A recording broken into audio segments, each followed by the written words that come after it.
নমস্কাৰ বন্ধু বান্ধৱীসকল আজি আপোনালোকৰ কাৰণে এটা বিশেষ বিজ্ঞাপন লৈ আহিছোঁ। এই বিজ্ঞাপনটো তৃতীয় আৰু চতুৰ্থ বৰ্গৰ চাকৰিৰ কাৰণে প্ৰকাশ কৰিছিল। ইয়াৰ কাৰণে আবেদন 1 ডিচেম্বৰ তাৰিখৰ পৰা আৰম্ভ হৈছে। গতিকে ইয়াত যিখিনি পদ আছে এই পদখিনিৰ কাৰণে আপোনালোকে কেনেধৰণে আবেদন কৰিব লাগিব, শিক্ষা কিমান লাগিব, দৰমহা কিমান হ'ব, বয়স কিমান প্ৰয়োজন হ'ব ইত্যাদি সকলোখিনি বিষয়ে আজি মই এই ভিডিঅ'ৰ জৰিয়তে আপোনালোকৰ সৈতে আলোচনা কৰিম। গতিকে বন্ধু বান্ধৱীসকল ইয়াতে আপোনালোকে কেনেধৰণে আবেদন কৰিব এই কথাখিনিও জনোৱা হ'ব। কি ডকুমেণ্টছ আপোনালোকক লাগিব এইখিনি কথাও জনাম, সকলোখিনি জনাম। ইয়াৰ সবিশেষ জানিবৰ কাৰণে আপোনালোকে ভিডিঅ'টো শেষলৈকে চাব। আৰু যদি আপোনালোক মোৰ চেনেলত প্ৰথমবাৰলৈ আহিছে তেন্তে চেনেলটো ছাবস্ক্ৰাইব কৰি কাষতে থকা অল নটিফিকেশ্যনটো অন কৰি দিব, যাতে আপোনালোকে এনেধৰণৰ বিজ্ঞাপনবিলাক সৰ্বপ্ৰথমে লাভ কৰিব পাৰে। আহক আমি আজিৰ ভিডিঅ'টো আৰম্ভ কৰোঁ।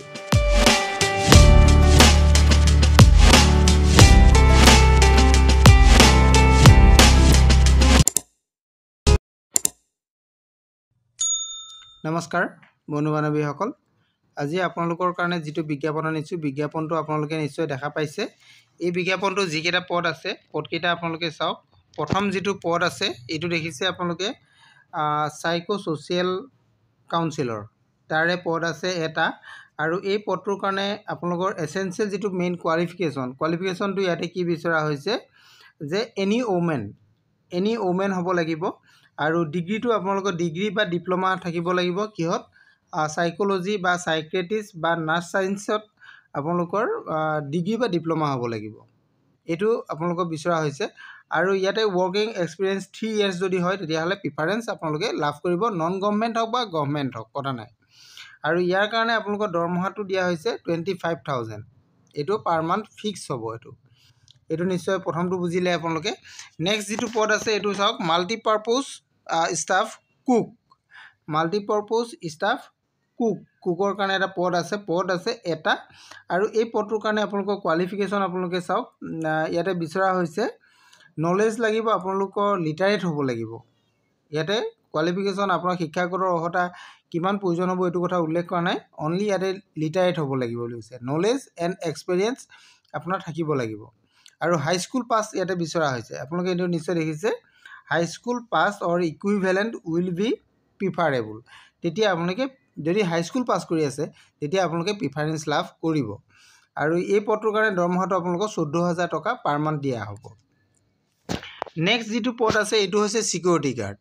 এইটো নিশ্চয় দেখিছে। ইয়াতে চিকিউৰিটি গাৰ্ডৰ আপোনালোকৰ দুটা পদ আছে। আৰু এই পদটোৰ কাৰণে কোৱালিফিকেশ্যন আপোনালোকৰ ইয়াতে বিচৰা হৈছে কি আপোনালোকে চাওক, এইটো multipurpose activity could be outsource any person who is literate in knowledge and experience. যাৰ নলেজ আৰু এক্সপিৰিয়েঞ্চ আছে, লিটাৰেট আছে, তেওঁলোকে এই পদটোৰ কাৰণে আবেদন কৰিব পাৰিব। আৰু দৰমহাটো দিয়া হ'ব ইয়াতে 12,000 টকা। এতিয়া কথা হ'ল আপোনালোকে কেনেধৰণে আবেদন কৰিব।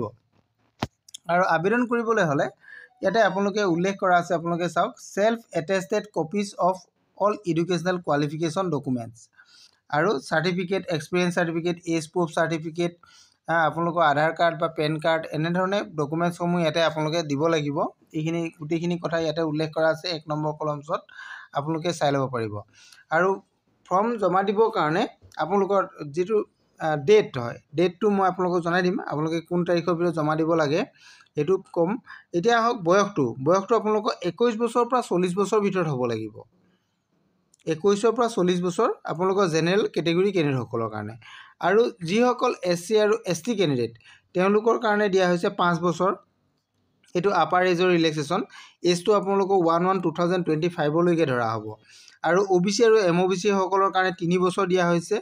আৰু PWD যিসকল কেণ্ডিডেট আছে তেওঁলোকক 10 বছৰ ৰিলেক্সেশ্যন দিয়া হ'ব। ইয়াতে ডাইৰেক্ট আপোনালোকৰ ৰিটেন টেষ্ট হ'ব আৰু ইণ্টাৰভিউ হ'ব। এইটো কথা আপোনালোকে ইয়াতে চাওক 3 নম্বৰ কলমছত উল্লেখ আছে। এতিয়া আপোনালোকে সকলোখিনি কথা নিশ্চয় জানিব পাৰিছেই। এতিয়া আপোনালোকে আবেদন কৰিবলৈ হ'লে এই ফৰ্ম আপোনালোকে ক'ত জমা দিব, কেনেধৰণে কৰিব, কিমান তাৰিখে লাষ্ট ডেট সেইটো চাওক। মই আপোনালোকক দেখাই দিছোঁ।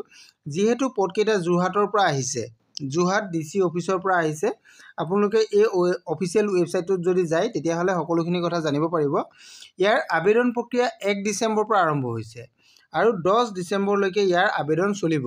ইয়াত আপোনালোকে ষ্টেণ্ডাৰ্ড ফৰ্ম ল'ব লাগিব। ষ্টেণ্ডাৰ্ড ফৰ্মখন ফিল আপ কৰি আপোনালোকে লগত ডকুমেণ্টছসমূহ গাঁঠি দি 10 ডিচেম্বৰ 5 বজাৰ আগতে আপোনালোকে ফৰ্মসমূহ জমা দিব লাগিব।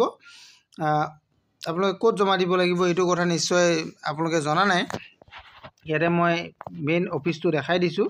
আপোনালোকে চাওক এই পদটো আহিছে, নিশ্চয় এইটো দেখিছে, district commissioner Jorhat.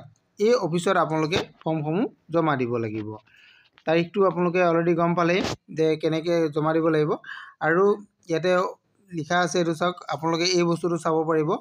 Office of the district social welfare officer Jorhat, Phukan Ali, Jorhat, pin number ইমান। এই অফিচত ফৰ্মটো জমা ল'ব। DC অফিচটো ইয়াতে আছে। গতিকে আপোনালোকে সকলোখিনি কথা জানিলে। আৰু সবিশেষ যদি জানিব বিচাৰে এই অফিচিয়েল ৱেবছাইটত আপোনালোকে যাব পাৰে, নহ'লে মোৰ ভিডিঅ' শেষত কমেণ্ট কৰিব, মই আপোনালোকক সহায় কৰিবলৈ চেষ্টা কৰিম। আজিলৈ ইমানেই। Thank U.